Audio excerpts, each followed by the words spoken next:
باید برود و خواهد رفت. মধ্যপ্রাচ্যের মাটি এমনিতেই প্রতিটি মুহূর্তে নতুন করে নিজেকে গড়ে তোলে, কিন্তু সাম্প্রতিক কয়েক সপ্তাহে যা ঘটেছে তা কেবল মাটি নয়, পুরো ভূরাজনীতির ভিত্তি নড়িয়ে দিয়েছে। আমেরিকার 7 দশকের মধ্যপ্রাচ্য নীতি যে ভিত্তির উপর দাঁড়িয়েছিল সেটি এখন ধসে পড়ার মুখে। আর সবচেয়ে চমকপ্রদ বিষয় হলো এই ধসের শুরুটা এসেছে ওয়াশিংটনের সবচেয়ে ঘনিষ্ঠ মিত্রদের দিক থেকে। সৌদি আরব এবং কুয়েত সাম্প্রতিক সময়ে একটি সুস্পষ্ট অবস্থান নিয়েছে। তারা জানিয়ে দিয়েছে ইরানের বিরুদ্ধে যে কোনো সামরিক অভিযানে তাদের আকাশসীমা এবং ঘাঁটি ব্যবহার করার অনুমতি দেওয়া হবে না। এই খবরটি প্রথম প্রকাশ পেয়েছে আন্তর্জাতিক গণমাধ্যমের একটি প্রতিবেদনের মাধ্যমে। সেই দেশগুলো হঠাৎ করে সরাসরি না বলার সাহস কোথা থেকে পেল? এর উত্তর খুঁজতে হলে মধ্যপ্রাচ্যের রাজনীতির একটি গভীর স্তরে যেতে হয়। দশকের পর দশক ধরে আমেরিকা একটি সুপরিকল্পিত নীতি অনুসরণ করে এসেছে এই অঞ্চলে। শিয়া ও সুন্নি মুসলমানদের মধ্যে বিভেদকে তারা কাজে লাগিয়েছে। এক পক্ষকে তুলে ধরে অন্য পক্ষকে দমন করার এই কৌশলটি বেশ কিছু সময় কাজ করেছে, কিন্তু সাম্প্রতিক বছরগুলোতে এই কৌশলে ফাটল দেখা দিতে শুরু হয়েছে। চীনের মধ্যস্থতায় সৌদি আরব এবং ইরানের মধ্যে যে সম্পর্ক স্বাভাবিকরণের চুক্তি হয়েছে সেটি এই ফাটলের সবচেয়ে বড় প্রমাণ। আর এই পুরো প্রক্রিয়ায় পাকিস্তানের ভূমিকা যে কতটা গুরুত্বপূর্ণ ছিল সেটি অনেকের নজরেই পড়েনি। ইসলামাবাদ অত্যন্ত প্রশস্ত কূটনৈতিক দক্ষতার সাথে দুই প্রতিবেশী মুসলিম রাষ্ট্রের মধ্যে সেতুবন্ধন তৈরিতে কাজ করেছে।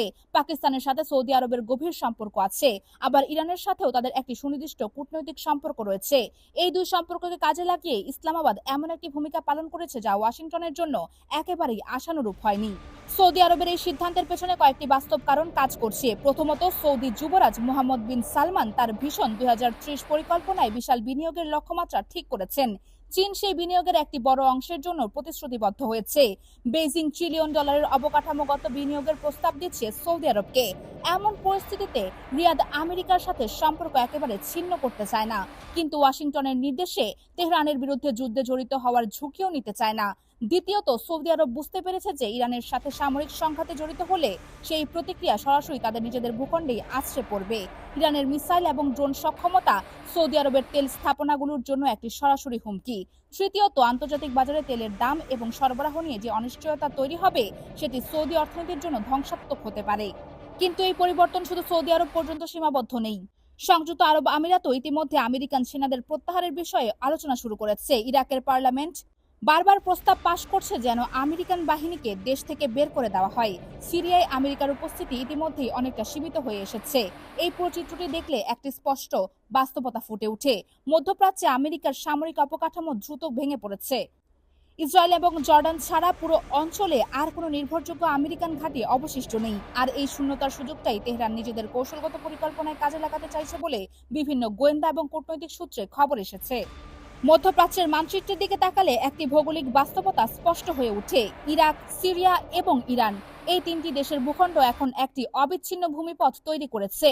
ইরানের প্রভাবধীন মালয়েশিয়া বাহিনীগুলো এই পথ ধরে ইরাক এবং সিরিয়ার ভেতরে দিয়ে অগ্রসর হতে পারে, কিন্তু এই পথের শেষ প্রান্তে একটি বড় বাধা দাঁড়িয়ে আছে এবং সেটি হলো জর্ডান। জর্ডান ভৌগোলিকভাবে ইসরায়েলের পূর্ব সীমান্তে অবস্থিত। ইসরায়েলের জন্য এই সীমান্তটি ঐতিহাসিকভাবে সবচেয়ে শান্তিপূর্ণ এলাকা ছিল, কিন্তু গত কয়েক বছরে জর্ডানের ভূমিকা নিয়ে আরব বিশ্বের মধ্যে তীব্র অসন্তুষ্টি তৈরি হয়েছে। যখন ইরান ইসরায়েলের দিকে মিসাইল এবং ড্রোন পাঠিয়েছিল তখন জর্ডান সেগুলো আকাশেই গুলি করে ফেলেছে। আরব বিশ্বের অনেকের মতে জর্ডান এই কাজ করেছে আরব জনগণের স্বার্থ রক্ষার জন্য নয়, বরং তেল আবিবের নিরাপত্তা নিশ্চিত করার জন্য। জর্ডানের ভেতরের পরিস্থিতিও খুবই সহজ নয়। দেশটির প্রায় অর্ধেক জনসংখ্যা ফিলিস্তিনি শরণার্থী বংশোদ্ভূত। এই মানুষগুলো জর্ডানের রাজপরিবারের ইসরায়েলপন্থী নীতির বিরুদ্ধে দীর্ঘদিন ধরে অসন্তুষ্ট। গোয়েন্দা বিশ্লেষকদের মতে ইরান যদি কখনো জর্ডানের দিকে সামরিক চাপ প্রয়োগ করে তবে সেটি কেবল বাইরে থেকে আক্রমণের মধ্যে সীমাবদ্ধ থাকবে না। দেশের ভেতরে থাকা বিক্ষুব্ধ জনগোষ্ঠীকে উস্কে দেওয়া, সুপ্ত সশস্ত্র গোষ্ঠীগুলোকে সক্রিয় করা, এই সবই একযোগে চলতে পারে। বাহ্যিক সামরিক চাপ এবং অভ্যন্তরীণ অস্থিরতা যদি একই সময় শুরু হয় তাহলে জর্ডানের বর্তমান শাসন ব্যবস্থার পক্ষে টিকে থাকা অত্যন্ত কঠিন হয়ে যাবে।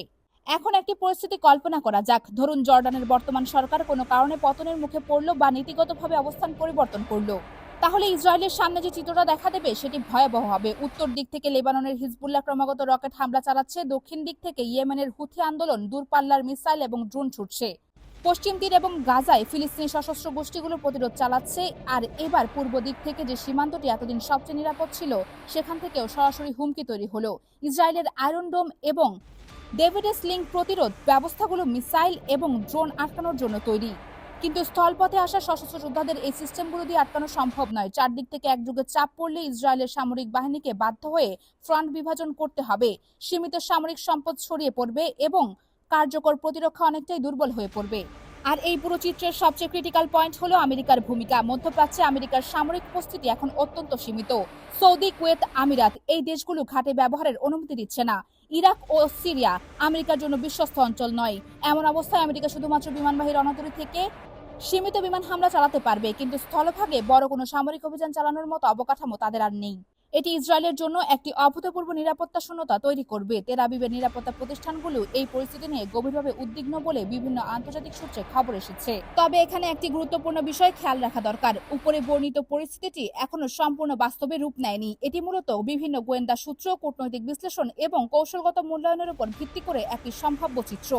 তেহরান এখনো কোনো সরাসরি সামরিক অভিযান শুরু করেনি, কিন্তু বিশেষজ্ঞরা যেটা নিয়ে আলোচনা করছে সেটি হলো প্রস্তুতির সব ধাপ ইরান ইতিমধ্যেই সম্পন্ন করে ফেলেছে কিনা।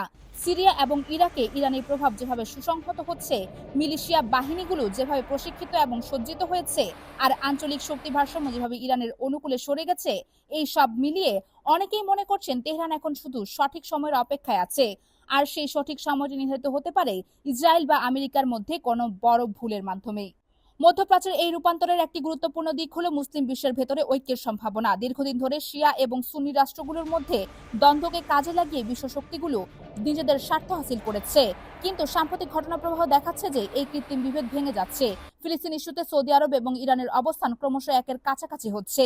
আরব জনগণ ফিলিস্তিনিদের প্রতি সহানুভূতিশীল এবং তাদের সরকারগুলোকে এই জনমতকে এড়িয়ে চলতে পারছে না।